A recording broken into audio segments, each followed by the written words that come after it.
கர்த்தருக்குள் பிரியமானவர்களே, ஏப்ரல் 10 இன்றைய பனித்துளிகளின் தலைப்பானது வெறுமையிலும் மகிழ்ச்சி. வசனம் ஆபக் 3வது அதிகாரம் 18வது வசனம். நான் கர்த்தருக்குள் மகிழ்ச்சியாயிருப்பேன், என் இரட்சிப்பின் தேவனுக்குள் களி கூறுவேன்.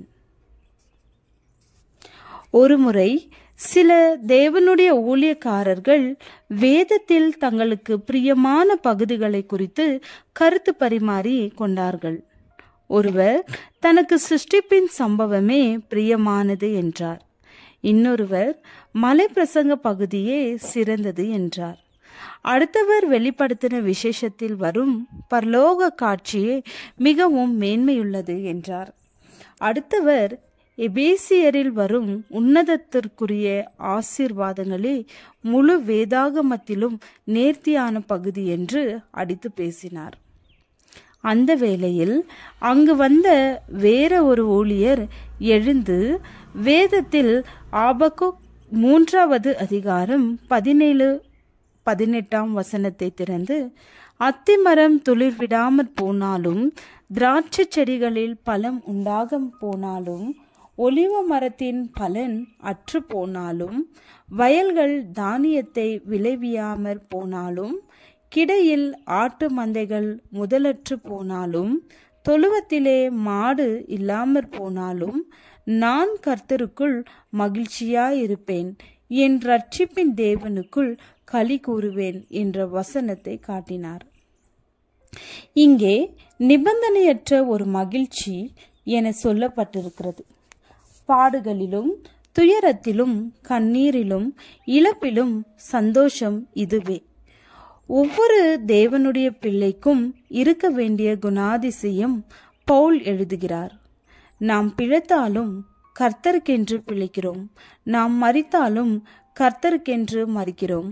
ஆகையால் பிழைத்தாலும் மரித்தாலும் நாம் கர்த்தருடையவர்களாயிருக்கிறோம். வாழ்க்கையில் மிகவும் சோர்வுற்ற ஒரு மனிதன் உள்ளம் கசந்து போய் ஊருக்கு வெளியேயுள்ள பாலத்தின் மேலிருந்து கீழே கரை புரண்டு ஓடும் ஆற்றில் குதித்து தன் வாழ்க்கையை முடித்துக் கொள்வேன் என்றும், அப்படி வழியில் சந்தோஷமாயிருக்கிற ஒரு நபரை பார்த்தால் நான் தற்கொலை செய்யாமல் திரும்பி விடுவேன் என்றும் தீர்மானம் செய்து கொண்டானாம். பாலத்தை நோக்கி வந்த அவன் வழியெல்லாம் சந்தோஷமான ஒரு முகத்தையும் காணவில்லை.